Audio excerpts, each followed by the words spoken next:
dari masing-masing kolbu yang ada tersebar di seluruh dimanapun Anda berada. Nah, pemirsa, pada episode kali ini kita akan berbicara bagaimana konsep cinta yang sesungguhnya dalam Islam. Ini menjawab tantangan kemarin ini viral atau apa ya? Banyak fenomena yang mengangkat cinta ini menurut saya penting untuk dikaji bersama pakarnya. Nah, kali ini sudah bersama kita di studio Al-Mukarram Pak Kiai Haji Matin. Assalamualaikum Pak Kiai. Waalaikumsalam warahmatullahi wabarakatuh. Ini beliau seperti biasa kita akan mengkaji bersama, ngaji bareng. Ini Pak Kiai kita ngobrol bagaimana konsep cinta dalam Islam. Mungkin Pak Kiai lebih paham bagaimana itu cinta yang sesungguhnya dalam Islam itu. Monggo Pak Kiai, dipersilahkan. Assalamualaikum warahmatullahi wabarakatuh. Waalaikumsalam warahmatullahi wabarakatuh. Pemirsa Sultan TV dimanapun berada, pertama kita patut senantiasa bersyukur, memuji pada Allah atas segala nikmat yang tiada bakal terhitung yang diberikan pada kita semua, khususnya nikmat hidayah iman Islam. Tentu saja teriring dengan sholawat serta salam yang juga kita sanjungkan senantiasa kepada junjungan Nabi besar kita Muhammad sallallahu alaihi wasallam, kepada keluarga, para sahabat, tabi'in, tabi'at tabi'in. Semoga rahmat salamnya Allah tercurah kepada kita selaku umatnya ila yaumil qiyamah. Saya sebutnya bukan pakar cinta ya. Berbicara soal cinta di dalam Islam,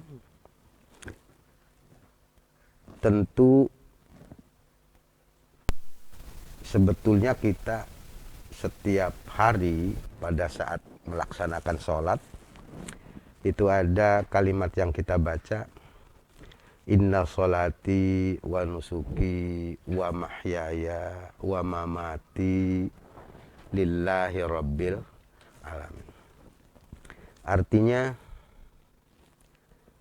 apapun itu keadaan hidup kita, dalam bentuk gerak kita, ucap kita, semata-mata seharusnya dilakukan karena cinta kita kepada Allah Subhanahu wa ta'ala. Mengapa kita harus menyandarkan cinta kepada Allah? Karena Allah itu maha pencinta. Maha pencinta. Allah bayangkan menciptakan seluruh makhluk, sebutlah manusia, ada yang memang mengikuti apa yang diberikan jalan terbaik oleh Allah, ada yang juga kemudian menyimpang dari tuntunan syara begitu ya. Tetapi ternyata Allah tidak pernah membeda-bedakan. Yang taat dikasih rezeki, yang tidak taat pun dikasih rezeki. Bahkan orang nih mau berbuat salah, mau nyopet, itu kan berdoa dulu supaya bagaimana nyopetnya tidak ketangkep. Makanya itu kalau kiai nih ya, kiai itu yang kiai khos lah, itu yang datang ke kiai itu bukan hanya orang benar, termasuk misalnya ada pejabat korupsi minta doa ke kiai, dimintakan ya, berdoa ya Allah mudah-mudahan perlindungan. Dan ya pastinya seperti halnya kita mencintai seseorang, kita utarakan rasa cinta kita ya terkembali kepada orangnya itu. Tetapi Allah kan maha, makanya Ar-Rahman, maha pengasih, maha pencinta sebetulnya. Ar-Rahim juga sama. Nah inilah cinta. Sebenarnya apa sih definisi cinta itu? Banyak ini kajian-kajian yang disampaikan oleh para sufi ya. Misalnya ada di Nasail Ibad gitu. Ini pendapat Zaid Al-Bustami ya, mengatakan bahwa al-mahabbatu istiqlalul katsir min nafsik wa istiktharul qalil min habibik. Cinta itu sekalipun sesuatunya kecil, tapi kalau itu pemberian dari yang kita cintai, maka rasanya tidak ada bandingnya. Kita tidak pernah itu menganggap kecil. Tetapi dan kemudian wastiktharul qalil, sebesar apapun pengorbanan kita untuk orang yang kita cintai, maka kita akan menganggap itu tidak apa-apa. Nah, tidak ada apa-apanya gitu. Itulah kata Al-Bustami sebuah cinta. Dan lagi Abu Abdullah Al-Quraisy, al-mahabbatu antahabba kuluk liman ahbabta minka syai'. Jadi ungkapan cinta adalah orang bisa disebut mencintai apabila apa yang ia miliki itu diberikan semuanya tanpa sisa. Ini namanya juga orang-orang yang sufi ya. Bagaimana yang dimaksud dengan pengertian cinta kayak begitu? Siapa sesungguhnya yang patut diperlakukan rasa cinta seperti itu? Itu adalah Sang Pencipta, yaitu Allah Subhanahu wa Ta'ala. Jadi, kenapa demikian? Ya wajar, karena sekali lagi Allah Maha Pencinta terhadap umatnya yang seperti saya sampaikan tadi, jangankan yang baik-baik. Nah, kaitannya dengan soal Allah mencintai makhluknya, kadang dalam cinta itu kan ada ujian, pengorbanan, dan itu akan diterima. Contoh Nabi Ayub, bagaimana Nabi Ayub sebagai Nabi dan Rasul diuji oleh Allah dengan penyakit borok ya, yang demikian rupa, yang pada kisahnya itu sampai berulat begitu, dan ulat yang ada itu tidak pernah dibuang. Dia hanya mengambil ulat itu kemudian ditaruh di satu bejana ketika mau melaksanakan sholat, melaksanakan ibadah. Setelah itu si ulat dimasukin lagi ke tempat semula, dan tidak pernah seperti kita kan kena penyakit sedikit saja, kenapa ini gitu kan, kena musibah, kenapa ini, padahal bisa jadi itu adalah sebuah cintanya Allah kepada kita. Misalnya corona ya, corona nih, COVID ini kan juga pandemi yang melanda seluruh umat manusia. Bagaimana kita mensikapi hal-hal semacam ini dengan rasa cinta kita kepada Allah, maka akan lahir selalu perasaan husnudzon ya, perasaan prasangka selalu baik. Seperti halnya kita mencintai seseorang, kalau sudah cinta, rasa tai kucing juga rasa gitu ya. Rasa coklat gitu kan. Seolah tidak ada salahnya. Nah, memang seperti itu. Itulah cinta makhluk terhadap Sang Khalik. Lalu bagaimana menurut konsep Islam cinta kita sesama makhluk? Dalam Nastail Ibad, ya, Syekh Nawawi itu menjelaskan begini, menukil sebuah kisah. Imam Ghazali itu dimimpikan berhadapan dengan Allah. Lalu ditanya, kenapa engkau bisa berhadapan denganku? Maka jawabannya adalah ungkapan seluruh ibadahnya. Katakanlah sholatnya, puasanya, ngajinya gitu ya. Diungkapkan, ya saya mungkin bisa menghadap ini karena saya rajin sholat, saya rajin sodako, saya rajin ngaji, dan lain-lain. Saya rajin puasa, puasa Rajab, dan lain-lain misalnya. Tapi ternyata jawabannya bukan itu. Semua amal kamu dihapus. Gitu. Artinya bukan amaliyah itu yang bisa engkau berhadapan denganku. Melainkan ada satu amal satu hari ketika engkau sedang menulis. Biasanya dulu menulisnya itu pakai tinta ya, yang dicocol itu gitu ya. Nah, kemudian ada lalat. Lalat itu mau masuk ke tempat tinta itu. Dan itu kemudian ketika lagi menulis, berhenti menulisnya untuk memberikan kesempatan kepada lalat menghirup tinta itu. Dasarnya adalah karena belas kasihan terhadap si lalat itu. Dan itulah kemudian amal yang tidak disangka, tidak diduga bisa menghadapkan kita dengan Sang Khalik. Ini kan luar biasa. Artinya apa?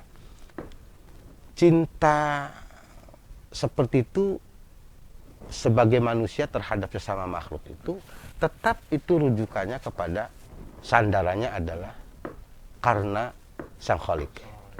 Sebab apa? Sebab kata Allah, apalagi terhadap sesama Adam ya, Allah sendiri sebagai pencipta manusia dan memuliakan manusia itu sendiri. Maka jikapun kita mencintai sesama manusia dengan latar belakang perbedaan apapun, itu akan terjadi manakala kita mencintai Sang Khalik. Jadi rumusnya begitu. Tadi sederhananya, inna sholati wa nusuki wa mahyaya wa mamati lillah. Lillah. Mencintai makhluk pun harus karena Allah. Mencintai istri karena Allah. Begitu. Baik, baik. Jadi rumusnya adalah dekati dulu sang penciptanya. Ya. Seperti itu. Nah, ini menarik pemirsa. Ada beberapa masalah yang ingin saya tanyakan karena kita sekalian mengaji bersama juga. Ini mungkin ini berkaitan dengan karena kita manusia, mungkin kita akan lebih detail bagaimana pelanggaran yang bisa merusak cinta atau apapun yang berkaitan dengan konsep cinta yang salah di antara sesama manusia itu mungkin bisa dijelaskan oleh Pak Kiai nanti, tapi setelah pariwara berikut ini tetap di Inspirasi Kolbu pemirsa.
harus berkantor di tengah COVID-19. Menghadapi new normal adalah keharusan. Video ini coba memandu kamu-kamu nih guys yang harus masuk ke kantor. Pertama, sebelum berangkat kerja, jangan lupa lindungi mata, mulut, hidung dengan kacamata dan masker. Setelah masuk transportasi umum, jangan lupa guys bersihkan tangan setelah menyentuh gagang pintu atau barang di fasilitas umum. Sesampai di kantor, pastikan kamu melakukan disinfeksi barang-barang termasuk pakaian. Kemudian jangan lupa cek suhu pakai termogun. Oh iya, pastikan barang-barang dari orang lain bersih ya guys, seperti misalnya kartu ini.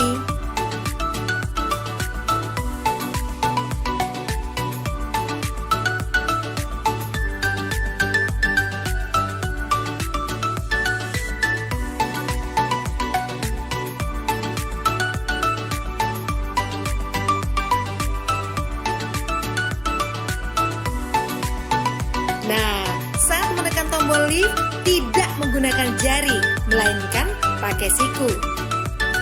Saat sampai di ruangan atau meja kerja, bersihkan kembali barang-barang secara detail. Ingat guys, barang Anda jangan diletakkan di lantai. Oh iya, sebelum beraktivitas, biasakan mencuci tangan ke toilet. Saat di toilet, ingat bukanya pakai siku. Kemudian saat di wastafel, buka atau tutup keran dengan siku. Di meja kerja sering banget nih kita menerima telepon. Ingat ya, bersihkan gagang teleponnya. Begitu pula saat kamu menerima paket atau dokumen atau juga uang. Pastikan guys dalam kondisi bersih dan pakai hand sanitizer. Begitupun saat kamu sedang meeting, jangan lupa jaga jarak aman minimal 1 meter, lebih baik lagi 2 meter.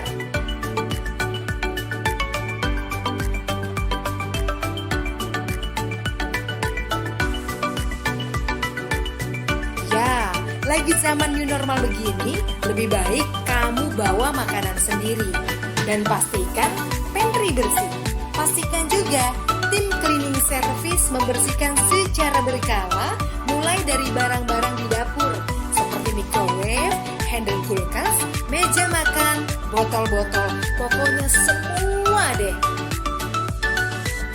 Nah, giliran mau pulang, semprotkan disinfektan meja dan alat tulis dan semua peralatan yang sudah dipakai. Saat sampai di rumah, ingat ya guys, biasakan membuka dengan siku. Pastikan sepatu kita tetap bersih dan letakkan sepatu kita di rak tertutup. Lainnya, jangan langsung peluk keluarga di rumah. Cuci tangan dulu, mandi, dan bersihkan barang-barang yang dibawa saat kita kerja. Ribet banget sih ya guys, tapi kita mesti biasakan dengan new normal ini, biar kita tetap bisa bekerja dan selamat.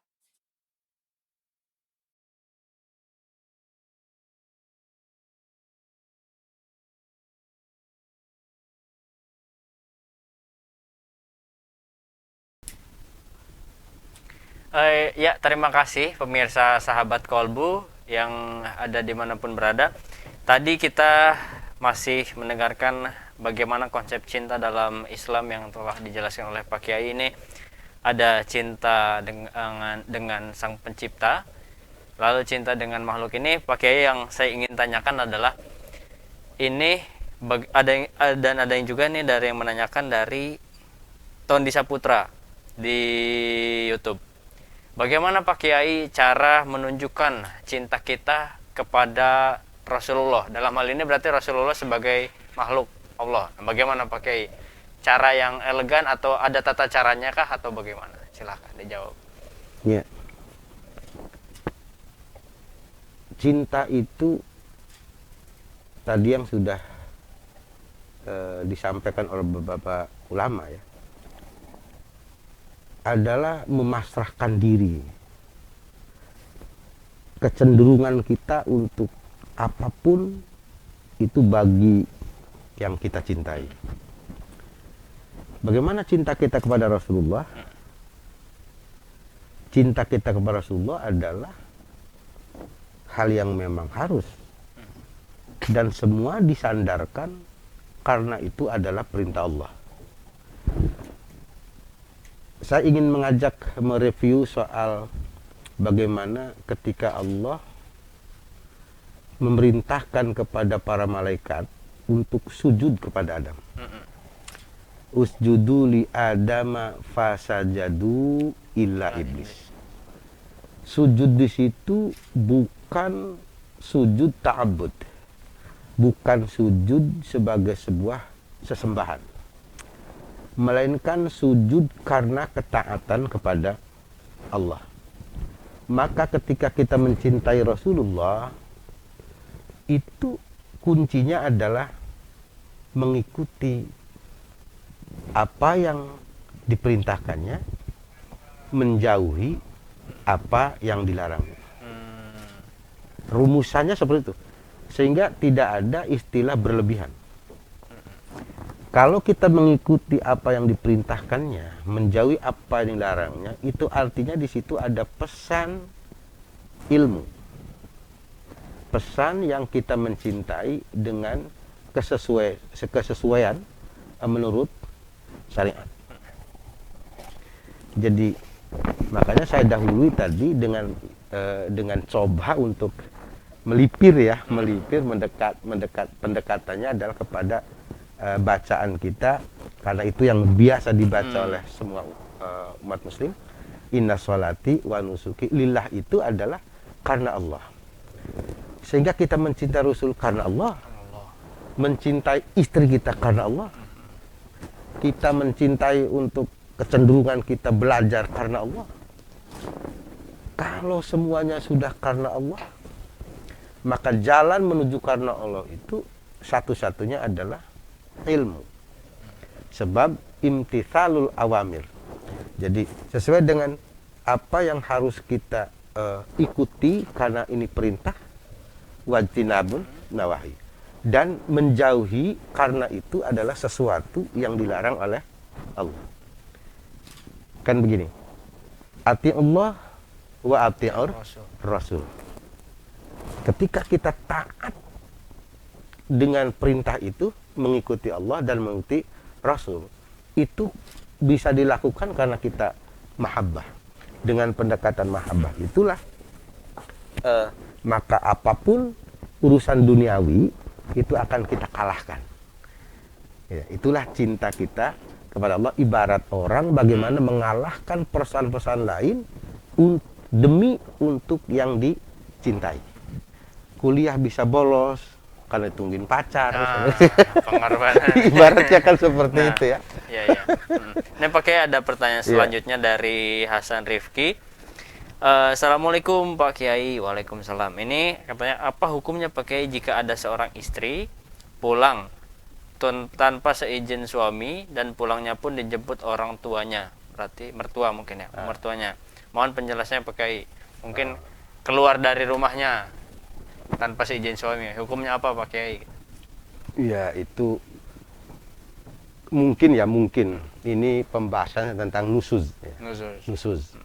Jadi istri yang tidak menghargai suami, itu melawan suami, itu sudah kategori nusuz. Tapi mudah-mudahan tidak masuk kategori itu. Tergantung nanti elat sababiahnya apa gitu. Sesungguhnya seorang istri ketika sudah dilakukan akad, itu semuanya harus mencurahkan taat kepada suami. Curahan taat ini tadi karena perintah Allah semacam itu. Ya. Perintah Allah seperti itu dan kita mengikuti perintahnya. Iya. Jadi ketaatan istri pada suami itu adalah semata-mata karena kecintaan terhadap Allah, mestinya gitu. Dan tidak baik ya seorang istri bepergian kemanapun tanpa seizin suami. Sekalipun mertua, itu mertua, maaf nih, sudah tidak punya hak lagi terhadap istri karena sudah akad. Oh, Makanya kalau Malikiyah itu kan mengibaratkan pernikahan itu sebagai seumpama jual beli. Saya punya barang dijual belikan, itu sudah menjadi milik orang lain dengan apa? Mahar. Gitu. Wah, ini pelanggaran HAM. Oh, tidak. Bukan pelanggaran. nggak ada kesana. Wong sudah ridho sama ridho kan. Ar-ridho sayyidul ahkam. Jadi ridho itu adalah enggak ada lagi Ya, soal hukum. Ridho itu sayyidul ahkam. Rajanya hukum itu ridho. Ditempelang enggak balas ngelaporin saya ridho gitu, enggak ada masalah gitu kan. Ya. Dulu sudah akad itu sudah ridho menjadi seorang istri. Maka apapun mestinya tunduk pada suami. Tentu ini ketaatan ini selagi tidak pada hal maksiat. Betul, betul, betul. Nah itu, semoga ini bisa terjawab ya, Saudara Hasan Rifki. Nah ini yang saya ingin tanyakan ini dari saya pribadi. Ketika kita dibenturkan pakai dengan cinta dengan Allah dan cinta sesama makhluk, apa yang harus kita ambil? Misalnya pada suatu kasus ada seseorang yang saat itu harus sholat, tapi di luar itu orang tuanya sangat membutuhkan. Nah, yang mana dulu yang diambil? Nah, itulah gini ya. Saya lagi sholat nih. Lagi sholat. Ini kajian fikih ya. Tetapi di dalamnya betapa Islam itu Allah memberikan jaminan saking sayangnya kepada manusia, memberikan jaminan manusia itu untuk mencintai sesama manusia, untuk tidak berbuat zalim. Hatta dalam sholat misalnya itu bisa dikalahkan dengan upaya menyelamatkan nyawa manusia. Contoh, saya lagi sholat, Allahu Akbar. Karena sholatnya katakannya di tempat yang terbuka, lalu ada ular besar, ada anak kecil dekat ular itu, maka kita wajib berhenti sholat untuk menyelamatkan anak Wajib kecil. berhenti sholat. Wajib berhenti sholatnya. Ya, itu tadi betapa Allah ini menyayangi manusia sehingga tidak boleh makhluk itu menyakiti sesama makhluk. Tadi kan sudah saya sampaikan ada satu kisah. Betul. Engkau bisa berhadapan denganku itu, kata Allah, itu bukan karena sholat engkau, puasa engkau, ibadah engkau yang lain, tetapi kan engkau membiarkan lalat menghirup tintamu pada saat engkau menulis dan berhenti menulis karena ada rasa kasih sayang terhadap lalat itu. Wah, kalau saya teruskan dicocol gitu, dia kabur nggak bisa jadi nyedot dibiarkannya. Itu menjadi salah satu wasilah bisa berhadapan dengan Allah. Artinya ini luar biasa pahalanya untuk mencintai itu. Nah, ini ada pertanyaan dari Jaludin Udin, pakai katanya, Abah Haji, apa yang dimaksud dengan jodoh sampai tidak jodoh? Gimana tuh maksudnya? Ya, gimana? Mungkin Kamu nikah kali ya, nikah terus cerai. Nah jodohnya atau nggak tahu nih, tapi gimana yang pakai tangkap nih? Jodoh sampai tidak jodoh. jodoh, oh udah pacaran nggak jadi kawin, kira-kira gitu, atau Gitu. sudah nikah kemudian putus gitu ya. Cerai. Ya itulah, sekali lagi manusia itu gini, Allah itu saking cintanya kepada manusia sehingga ketentuan kepastian Allah itu, kudrat iradatnya Allah itu tidak diketahui, diberikan penjelasan detail oleh Allah ya. Artinya tidak diberitahu bahwa kamu usianya cuma 30 tahun gitu kan, atau jodoh kamu si A gitu kan. Tidak diberitahu itu. Ini untuk apa? Untuk ikhtiar. Betul. Untuk ikhtiar. Dan di ikhtiar itulah, di usaha itulah Allah memberikan pahala. Gitu. Bagaimana? Oh, ini saya udah akad nikah. bagaimana menjaga agar pernikahan ini menjadi mawaddah, sakinah, mawaddah warahmah. Kan ada upaya kita menjaga sakinah untuk mawaddah warahmah sehingga menimbulkan rahmah. Itu kan diberikan pada Allah. Contoh misalnya, seorang istri melayani suami dengan baik, pulang dari kantor, disambut dengan wajah yang ceria gitu kan, dengan manja, sehingga si suami di kantornya ada masalah itu jadi hilang masalah ketika menghadapi seorang istri seperti itu. Kan itu proses. Sehingga suami muncul rasa mahabbah terhadap istri. Proses itu kan diberikan pahala oleh Allah. Gitu ya. Sebaliknya suami juga begitu. Nah, suami nongkrong aja di gardu misalnya, usangga apa enggak, nanyanya kopi mulu.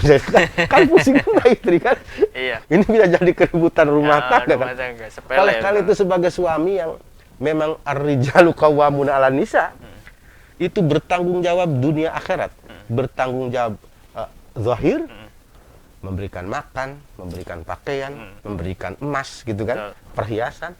Kemudian juga batinnya jangan lupa mengajari bagaimana mengetahui soal mana yang fardu, ya yang wajib, mana yang haram. Kemudian lain-lain lah persoalan agama, bagaimana tata cara mandi junub. Itu juga bagian dari kewajiban suami.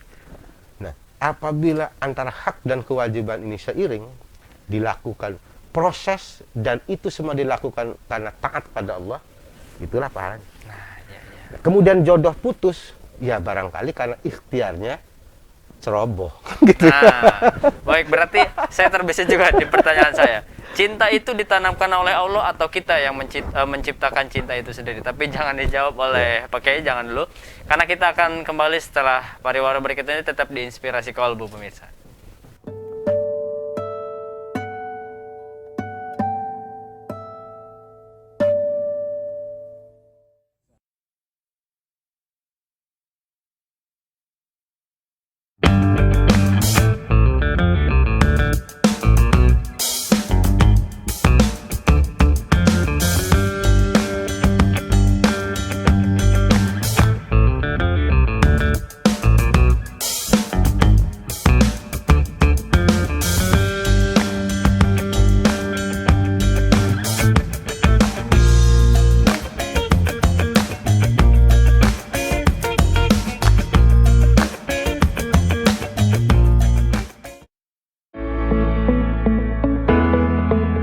Dipandu langsung oleh host si tukang gombal. Pakai baju warna hijau hari ini tuh cerah sekali ya. Karena kan cinta itu buta kan.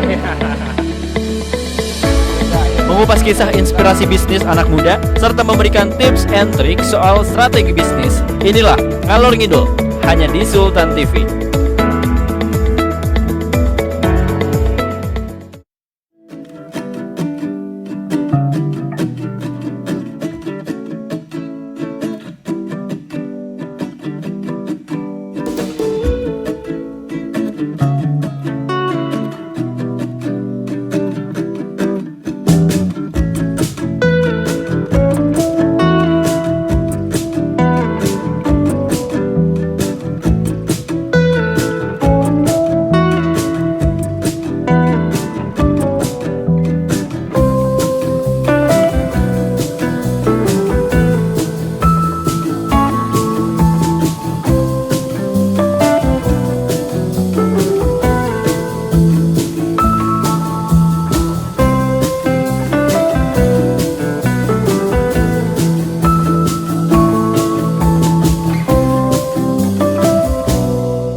Terima kasih sahabat Kolbu, pemirsa Sultan TV dimanapun Anda berada, masih di Inspirasi Kolbu. Pemirsa, bagi yang baru bergabung, tayang ini bisa disaksikan ulang nanti di kemungkinan malam diupload oleh tim kita.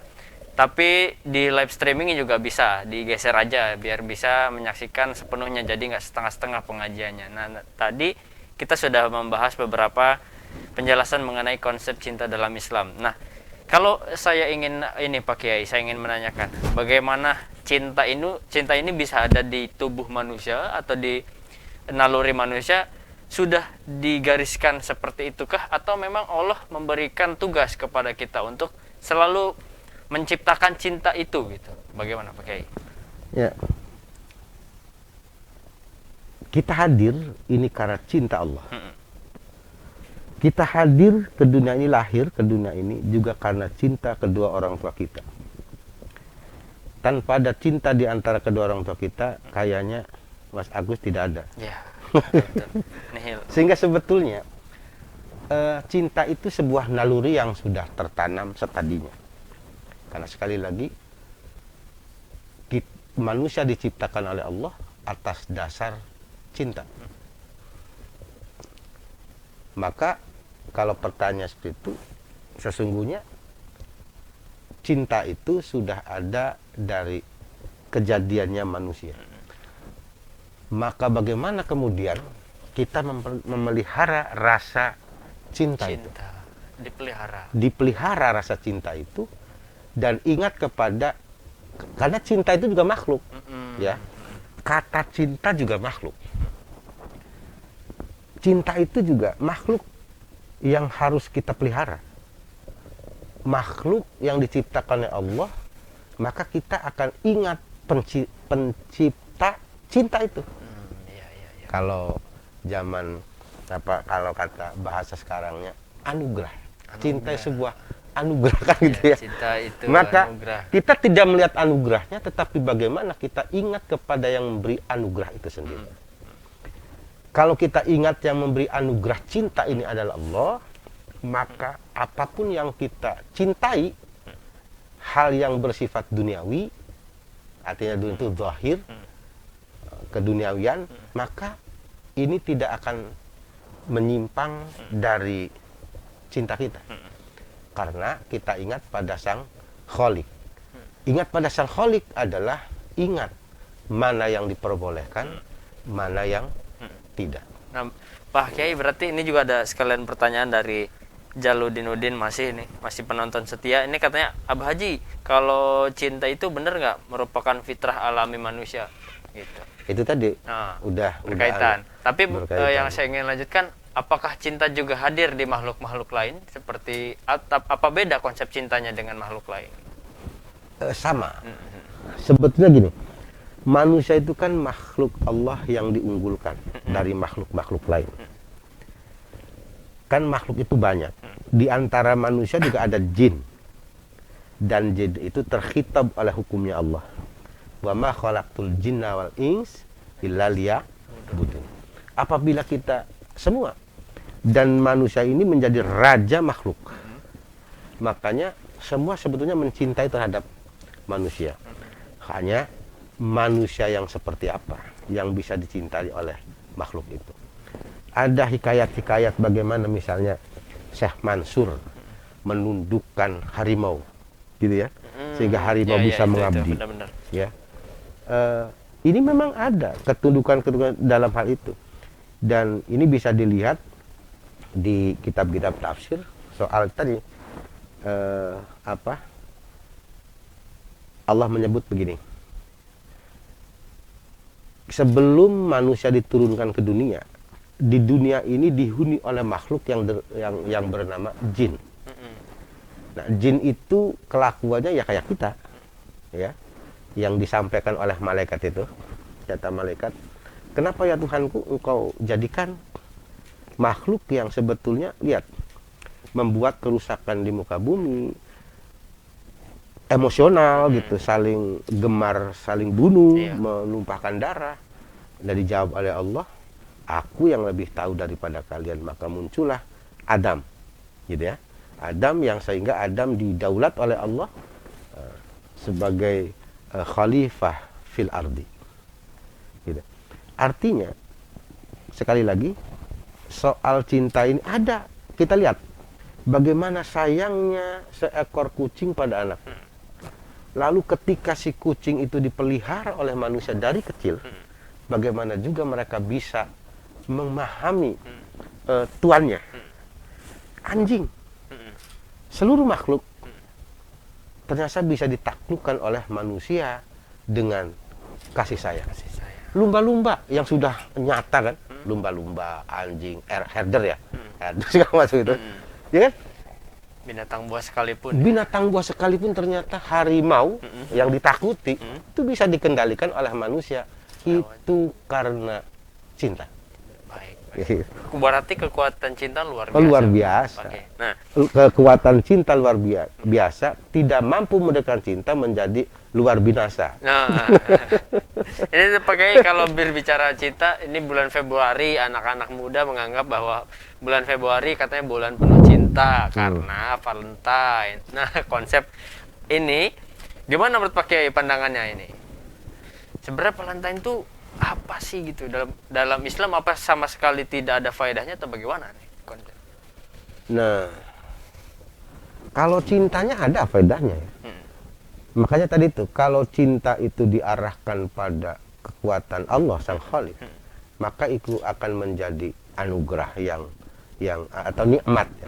Tapi kalau cinta itu kemudian dibikin-bikin ya, menjadi yang tidak ada dasarnya, maka itu kan akan mencelakakan kita. Iya. Maka cinta, misalnya gini, dalam bulan ini juga bulan Rajab ya. Ketika Rasulullah merasa sedih ditinggalkan istrinya, ditinggalkan oleh orang-orang yang dikasihinya, sebagai manusia itu wajar. Kenapa Rasulullah sedih? Karena memang dialah secara manusiawi yang membantu perjuangan Rasulullah. Maka di dalam kesedihan duniawi itu Allah memberikan kesenangan, ya, menghibur Rasulullah atas dasar cinta untuk bertemu dengan Allah, yang kemudian hasil pertemuan dengan Allah itu diberikan kado bagi umatnya, itu 5 waktu sholat. Jadi kalau saya sih tinggal mengarahkan cinta itu mau dibawa kemana. Karena cinta ini luar biasa. Ya, kecenderungan manusia pada sesuatu yang dengan cinta inilah akan melebihi apa yang dia tidak cintai. Artinya ada cinta, ada tidak cinta. Ada cinta berarti ada kebencian. Oh, ada cinta, ada kebencian. Iya. Itu pemirsa. Lawannya kan gitu ya. Selalu berpasang-pasangan. Baik Pak Kiai, kita tidak terasa sudah hampir 1 jam berbicara soal bagaimana konsep cinta dalam Islam. Titik poinnya apa Pak Kiai yang ingin disampaikan kepada sahabat Qaulbu pemirsa Sulan TV mengenai cinta itu apa? Silahkan. Kalau kita memang punya cinta, maka rasa cinta ini harus kita kelola. Karena cinta itu adalah makhluk. Orang nyebut anugerah berarti makhluk. Maka yang kalau kita ingin cinta ini menjadi anugerah betul, nikmat pada kita, kita harus ingat pada yang menciptakan rasa cinta. Siapa dia? Yang menciptakan rasa cinta, ada cinta pada diri kita ini adalah Sang Khalik, Sang Pencipta, yaitu Allah Subhanahu wa Ta'ala. Sehingga kalaupun kita ada rasa cinta kepada sesama manusia, maka kita juga akan ingat sesungguhnya rasa cinta kita ini adalah milik Allah Subhanahu wa Ta'ala. Sehingga mengimplementasikan cinta sesama manusia itu insya Allah akan ada di jalur yang dibenarkan oleh syariat. Baik. Terima kasih Pak Kiai sudah mampir di Sulan TV. Semoga kita dipertemukan di lain waktu dan selalu diberikan kesehatan dalam menciarkan ajaran-ajaran Islam. Ada lagi nggak Pak Kiai yang ingin disampaikan? Silahkan. Ya, mari kita kelola cinta karena Allah. Baik. Benci karena Allah. Ya, ada cinta, tadi ada benci. Lawannya cinta itu kan benci. Benci juga karena Allah. Contoh benci karena Allah itu adalah bukan benci orangnya, tetapi ada sisi-sisi perilaku yang tidak diridhoi Allah, tidak sesuai dengan syarat, maka cukuplah hati kita menyatakan saya tidak ridho. Tetapi, nah kalau kita bencinya karena Allah, itu kita tidak jauhi orangnya. Orangnya yang berbuat salah itu harus kita rangkul. Agar apa? Katakanlah barangkali kawan kita lagi tersesat di jalan sesat, gitu kan. tersesat di jalan yang sesat. Maka kita harus tunjuki jalan yang benar. Mudah-mudahan tersesat di jalan yang benar. Baik. Baik, pakai Ya. itu dia pemirsa obrolan mengaji bareng bagaimana membedah apa itu cinta, konsep cinta dalam Islam bagaimana. Nah, barangkali ada beberapa pertanyaan yang tidak tersampaikan, saya mohon maaf secara pribadi, dan terima kasih kepada kru yang sudah bertugas hari ini. Saya selaku host pamit undur diri. Semoga kita bisa dipertemukan di lain waktu dan kesempatan yang sama dan diberikan selalu kesehatan. Terima kasih. Assalamualaikum warahmatullahi wabarakatuh. Waalaikumsalam warahmatullahi wabarakatuh.